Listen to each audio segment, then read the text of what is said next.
Under arrest, the former top prosecutor in Medellin, arrested for alleged ties to the mafia and paramilitaries. And he happens to be the brother of Colombia's Minister of Justice and Interior. Taking the Transmilenio, Bogota's transit police working to make your Transmilenio trip safer. Turn on the lights. Angry power customers vent their frustration on the local power company office and the mayor's office after being without service for weeks.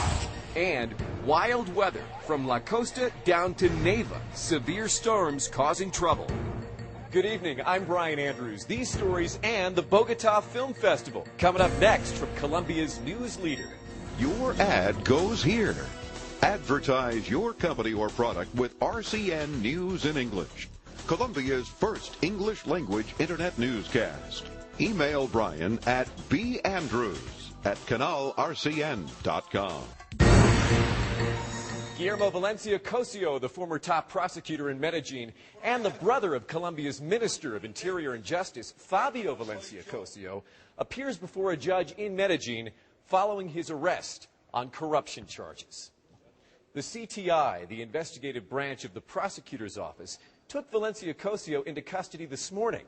He's accused of taking bribes, giving up classified information, and conspiring with members of the Don Mario Mafia, a drug trafficking and paramilitary organization operating in Antioquia.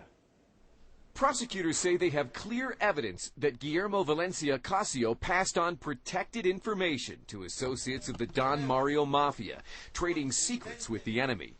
Plus, they say Valencia Cossio took bribes and was paid off by narco paramilitary commanders, including one who goes by the alias of El Indio.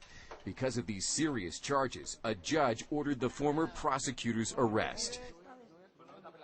Prosecutors say they believe an ATV valued at 40 million pesos and a very expensive Mercedes-Benz automobile parked at Valencia Cossio's home in Antioquia are evidence of gifts and payoffs.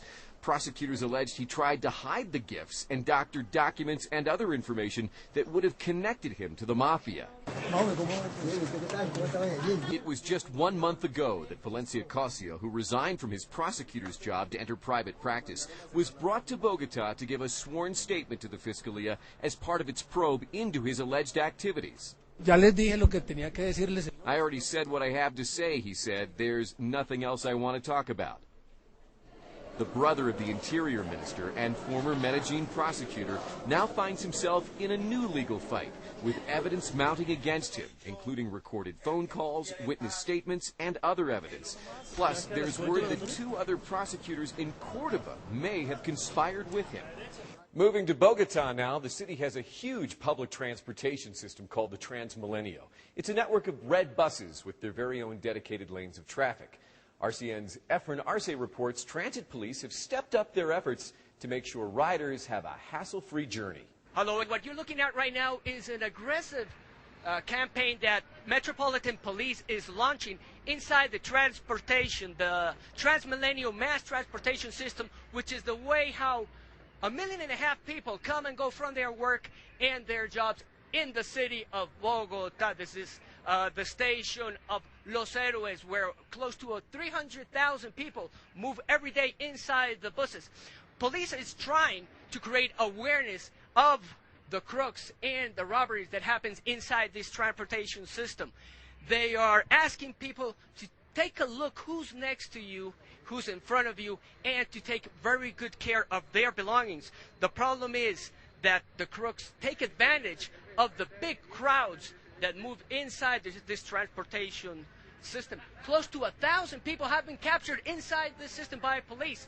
400 of them have been captured because they have been caught in the act stealing. Another 400 people have been caught because they have debts. They have been wanted by the police. So next time you get inside the transportation system, as you can look over here, take a look at these red buses. For the people who don't know them, these are the Transmilenio buses. Take very good care of your belongings so that you don't become a victim of the crooks. Thanks, Efren Arce, and always remember, watch your wallet. Now, residents of one town near the coast have had it with their power going out all the time, because when there's no power, well, there's no water. Well, they got so angry that they took out their frustration on the offices of the mayor and the local power company. We have video of the aftermath. Police say angry power customers torched motorcycles belonging to the mayor's office and set fire to furniture and boxes of paperwork, then went inside and ransacked the place. They did the very same thing to the offices of Electrocaribe, setting fire to the building and destroying the offices. The angry customers say their power goes out every 15 days without an explanation and then stays off for anywhere from a week to 10 days. They complain and nothing gets done. Electrocaribe issued a statement saying the latest power outage in the town was caused by a blown transformer and that it's going to take several more days to get the situation fixed. While the sun was shining today in Bogota, the weather in other parts of the country has been a mess. RCN's Samara Garcia brings us a look at some of the storm damage. Lots of rain in Medellin, storms lasting for more than an hour, triggering traffic accidents and floods all over the downtown. Strong winds taking down trees and blowing out windows. In fact, 2 cars were crushed by toppled trees, creating one big mess. In Neiva, sudden storms knocked out power to hundreds of homes. Power lines were knocked into streets, snarling traffic. The storm sent lots of trees crashing down as well. And up on the north coast, heavy rains triggered flash floods. Schools had to close because the storm water was coming into classrooms. And what's worse, Colombia's rainy season is just beginning.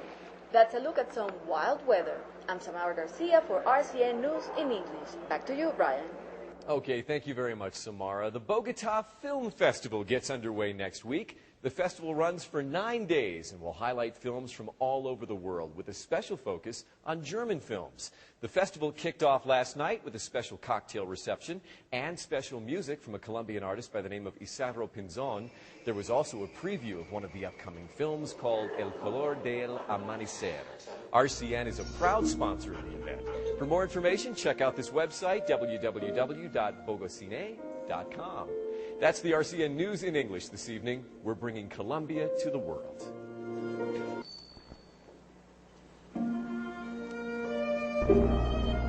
Well,